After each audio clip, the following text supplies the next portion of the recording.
نہیں پتا وتعز من تشاء وتذل من تشاء اللہ کے حضور یہ ہوتا ہے فیصلہ وتعز من تشاء وتذل من تشاء نمرود کی خدائی جو دنیا سے مٹ گئی مچھر گھسا جو ناک میں تھا رب کا مدعی جوتوں کی مار کھا کے وہ دنیا سے چلے بسا پڑے وتعز من تشاء وتذل من تشاء یہ جو نمرود تھا نمرود یہ خود کو خدا کہلواتا تھا کیا کہلواتا تھا خدا ختم کروں تیزی کے ساتھ کیونکہ وقت بھی کافی ہو گیا خدا کہلواتا تھا بندوں سے کہتا تھا مجھے سجدہ کرو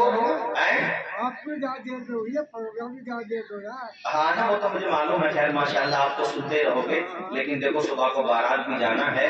اور عزیز اتنا ہی رکھو کہ دل بہل جائے اتنا بھی نہ چاہو کہ کسی کا دم نکل جائے میں ایسا تکلیف کر کے بھی آتا ہوں اور پھر تمہیں بارات میں بھی جانا ہے میں سمجھ رہا ہوں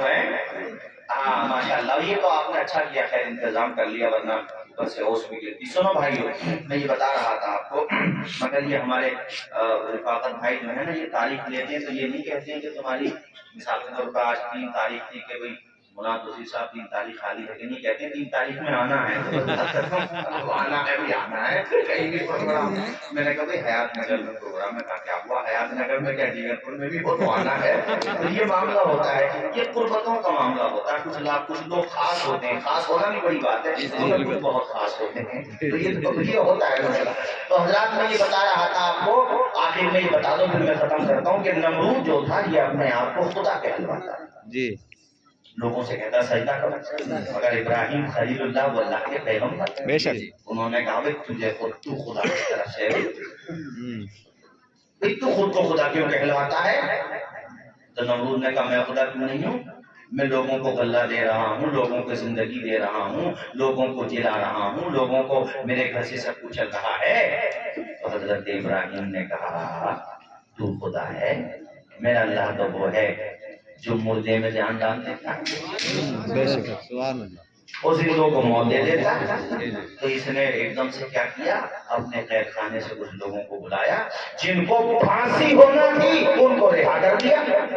اور جن کو رہا ہونا تھا انہیں پھانسی دے دی ابراہیم خلیل اللہ سے کہا یہ کام تو ہم نہیں کرتے ابراہیم خلیل اللہ سمجھ گئے کہ بالکل نیل بٹا نہیں 0/7 ہے کچھ نہیں آتا جاتا ہے اس جگہ سے کوئی یہ پوچھے ابھی تم نے انہیں بلا وجہ بلی کا بکرا کیوں بنا دیے اگر تو خدا ہے پھر ان مرے ہوئے کو زندہ کر مگر آپ نے دوسرا سوال تھا آپ یہ سمجھ رہے تھے کہ یہ بالکل پیدل ہے عقل سے جانتا نہیں ہے پھر بحث کرے گا آپ نے کہا اچھا اتنا بھروسہ ہے اپنی خدا کی پر اتنا گھمنڈ ہے تمہیں اتنا اہنکار ہے تو سن پھر میرا خدا وہ ہے جو سورج کو پورب سے نکالتا ہے پچھم میں ڈبو دیتا ہے اگر آپ خدا ہیں تو ایسا کریں سورج کو ادھر سے نکال کر اور ادھر ڈبو دیں پچھم سے نکالے پورب میں ڈبو دیں اتنا جب سنا تو طوطے اڑ گئے یہ کہہ لو کہ پجرے بھی اڑ گئے پیروں تلے زمین نہیں بچی وہ سورج کیا نکالتا وہ تو ستارہ بھی نہیں نکال سکتا ستارہ کیا نکالتا میاں اس کے کہنے سے تو کچھ ہی نہیں ہو سکتا تھا بھائی طاقت ہی تو مل گئی تھی اللہ مہلت دیتا ہے مگر حقیقت میں طاقت تو اسی کے دست قدرت میں ہے مہلت ہونا اور ہوتا ہے اور حقیقی طاقت ہونا اور ہوتا ہے ارے میری ہتھیلی پہ چونٹی چل رہی ہے ہتھیلی پہ اگر میں نے اسے مہلت دے دی تو اس کا یہ مطلب تھوڑی ہے کہ چونٹی کو مکمل آزادی ہے جب چاہوں گا چونٹی کو میں اپنی مٹھی میں لے لوں گا مار بھی سکتا ہوں گرا بھی سکتا ہوں ایسی زمین تو خدا ہی کی ہے آسمان خدا کا ہے تو زمین پہ اگر تو عارضی طاقت مل گئی تو خدا سمجھنے لگا نمرود ہو یا نمرود جیسے ہوں ان کو یہ سوچنا چاہیے کہ جس کا آسمان ہے اگر آسمان سے اس نے صرف ایک سورج ہی گرا دیا تو میں وزیر کے غائب ہو جاؤ گے اگر میں قبیلے کے غائب ہو جاؤ گے نام و نشان مٹ جائے گا اے دنیا والوں اس دنیا کا جو مالک ہے وہی حقیقت میں طاقتور ہے اور وہ صرف ایک پروردگار ہے اس کے علاوہ کوئی نہیں بات سمجھ آ رہی ہے ارے مجھے بولو بات سمجھ آ رہی ہے اچھا ایک بات بتاؤ بھی اگر حقیقت میں کسی کو طاقت ملی ہوتی دنیا میں حقیقی والی، یعنی بالکل جس کو کہتے ہیں ہم انلمیٹیڈ، وہ ایسا ہے کہ اس کے اوپر کوئی ہے ہی نہیں. سب سے پہلے تو وہ یہ کام کرتا کہ اپنی موت کو ختم کرتا، اور وہ یہ چاہتا کہ یار میں ہمیشہ رہوں. وہ تو چاہتا کہ نہیں، جی بالکل، وہی چاہتا کہ یار میں ہمیشہ رہوں. بھئی یار خدا وہی تو ہوگا جسے موت نہ آئے. تو آج تک کسی کے پاس ہے اس کا علاج نہیں. نمرود بھی مر گیا، شداد مر گیا، قارون مر گیا، حامان مر گیا. اپنے چاروں طرف دوڑاؤ نظریں، نگاہیں دوڑاؤ، پوری دنیا میں نگاہیں ڈالو، بڑے بڑے اقتدار والے ختم ہو گئے. اور ایک بات بتاؤں، قبر میں امیر ہو یا غریب کفن کے تین ہی کپڑے لے کے جائے گا. اتنا ہو سکتا ہے کہ ریٹوں کا فرق ہو، تو آپ بھائی صاحب بہترین ریٹ والے پہنا تو ریٹ سے فرق نہیں پڑے گا، وہاں نام عمل سے فرق پڑے گا. نام اعمال اچھا ہوگا اگر تو رکشا کولر بھی ہے تو انشاءاللہ قبر کو جنت کا باغ بنا. بے شک بے شک. اگر وہ مزدور ہے، زمین نہیں ہے اس کے پاس، اپنے ہاتھوں کی کمائی کھاتا ہے، پسینہ بہاتا ہے تو اپنے بچوں کو روزی کھلاتا ہے، اللہ کی قسم اس کی قبر منور ہوگی بنسبت بے شک. تو نمرود کو یہی بیماری لگی. حضرت ابراہیم نے جب یہ سوال داغا فَبُهِتَ الَّذِي كَفَرَ، قرآن میں ہے کہ اس کو تو حقا پکا ہے، جواب نہیں دے پایا.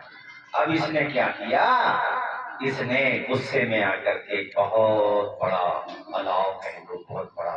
آگ کا بھنڈار کہہ دو یار، بہت بڑا اس نے جو ہے آگ. اس کے دماغ میں یہ تھا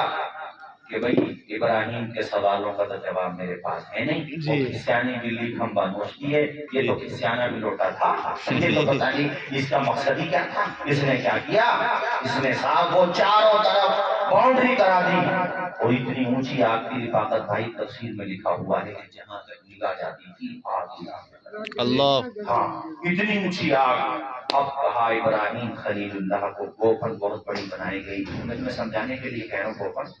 بہت بڑا ہے، ایک طریقے کا یہ کہہ لو اس کے اوپر بٹھا کر کے حضرت ابراہیم کو، مگر وہ بھی اللہ کا خلیل تھا. ارے دنیا اس کے ساتھ نہیں تھی مگر دنیا کو پیدا کرنے والے بے شک بہت.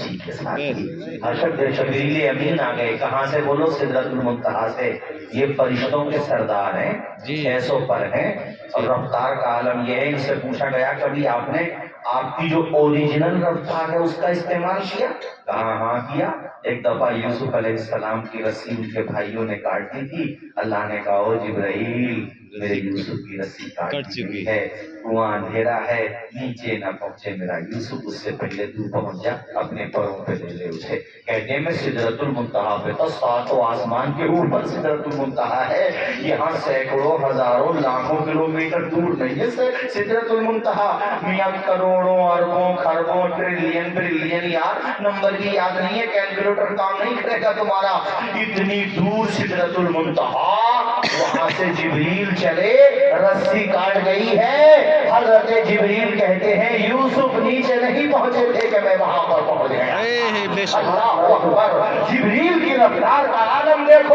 اور پھر اپنے نبی کا مقام دیکھو. سنیو اسی لیے تو ہم اعلیٰ حضرت سے محبت کرتے ہیں کہ ہمارے اعلیٰ حضرت نے جھوم کر کے کہا تھا وہی لامکا کے مکی ہوئے سر عرش تک نشی ہوئے. یہ نبی ہے جن کے ہے یہ مقام، وہ خدا ہے جس کا مقام نہیں. اور ہمارے اعلیٰ حضرت نے کہا سارے اونچوں میں اونچا سمجھیے جسے ہے اس اونچے سے اونچا ہمارا نبی. سارے اچھوں میں اچھا سمجھیے جسے ہے اس اچھے سے اچھا ہمارا نبی. یار بات ختم کرو. سب سے اعلیٰ وہ اعلیٰ ہمارا نبی، سب سے بالا وہ بالا ہمارا نبی. عبد القیوم بھائی سنو، حضور تاج الشریعہ نے کمال کر دیا. کہتے ہیں نا سمجھ مرتے ہیں زندگی کے لیے، جینا مرنا ہے سب کچھ نبی کے لیے. اللہ اکبر کبیرہ. بھائیو حضرت جبریل امین کتنی طاقت بتا دی میں نے تمہیں. اب وہ میں پوری بات بتاؤں گا، پہلے اس کو سمجھو کہ جبریل امین آ گئے اور کہا ابراہیم کوئی کام ہو تو مجھے بتاؤ. حضرت جبریل امین سے ابراہیم خلیل اللہ نے مسکرا کے کہا یار مسکرا رہے ہیں سامنے اللہ جل رہا ہے آگ ہے وہ مسکرا رہے ہیں یہ ایمان کا بہت اونچا درجہ ہوتا ہے اس درجے کی سایہ بھی مل جائے تو ہمارا آپ کا بیڑا پار ہو جائے یہ بہت اونچے درجے کا ہمارے آپ کے تصور سے بہت اونچا ہے بھائیو ہم اور آپ کو تصور اس درجے کا ایمان ہوتا ہے نبیوں کا اس لیے عقیدہ رکھنا نبیوں سے اعلیٰ کوئی غیر نبی نہیں ہو سکتا رتبہ بہت بلند ہو سکتا ہے ہم ابو بکر صدیق کو افضل البشر بعد الانبیاء مانتے ہیں مگر نبیوں سے افضل نہیں مانتے ہیں افضل تو افضل برابر بھی نہیں مانتے ہیں چونکہ نبوت کا درجہ سارے درجوں سے بلند ہوتا ہے اور نبوت سے درجہ اوپر پھر رسالت کا درجہ ہوتا ہے حضرت جبریل امین آئے کہا ابراہیم خلیل کام کو بتاؤ آپ نے مسکرا کے کہا جس کے لیے جا رہا ہوں وہ خدا جانتا ہے وہ خدا جانتا ہے اب دیکھو حضرت ابراہیم کی اولاد میں ہمارے نبی ہوئے جس کی اولاد میں ذرا بولو میں ختم کروں گا بہت جلدی کس کی اولاد میں سارے لوگ بولو ابراہیم علیہ السلام حضرت ابراہیم کے دو بیٹے ہوئے اسحاق اور اسماعیل علیہ السلام اسحاق کی اولاد سے یعقوب ہوئے یعقوب کی اولاد سے پھر جو ہے آپ کے یوسف علیہ السلام ہوئے تو یہ سلسلہ بنی اسرائیل کے نبیوں کا کہلاتا ہے حضرت اسماعیل جو ہوئے حضرت ابراہیم کے بیٹے ان کی آل میں کوئی نبی نہیں ہوا آخری میں جا کے ہمارے نبی بے شک چلے دونوں ابراہیم خلیل اللہ سے اب اعلیٰ حضرت نے بھی کمال کر دیا احمد حسن بھائی سنو یار اعلیٰ حضرت کی شاعری سنو آج میں دیکھتا ہوں بعض لوگوں کو سمجھ میں نہیں آتی بات ارے یار اعلیٰ حضرت ہیں انہیں سمجھنے کے لیے بہت علم کی ضرورت ہوتی ہے میرے بھائیوں اعلیٰ حضرت کہتے ہیں سرور کہوں کہ مالک و مولا کہوں تجھے باغ خلیل کا گل زیبا کہوں تجھے آخر رضا نے ختم سخن اس پہ کر دیا خالق کا بندہ خلق کا آقا کہوں تجھے یعنی باغ خلیل ہے بھائی بنی اسرائیل کے نبی بھی باغ خلیل ہیں مگر اس باغ خلیل میں جو گل زیبا ہے وہ آمنہ کا لال ہے سارے نبیوں کا رتبہ اپنی جگہ ہے مگر آمنہ کے لال سردار تو سب کے تم ہی ہو سب کے آقا تم ہی ہو اور ایک بات بتاؤں میں تمہیں اعلیٰ حضرت کی جو شاعری ہے نا وہ قرآن و حدیث کے مطابق ہوتی ہے اعلیٰ حضرت کی شاعری کا مقصد یہ ہے کہ اپنے نبی کی تعریف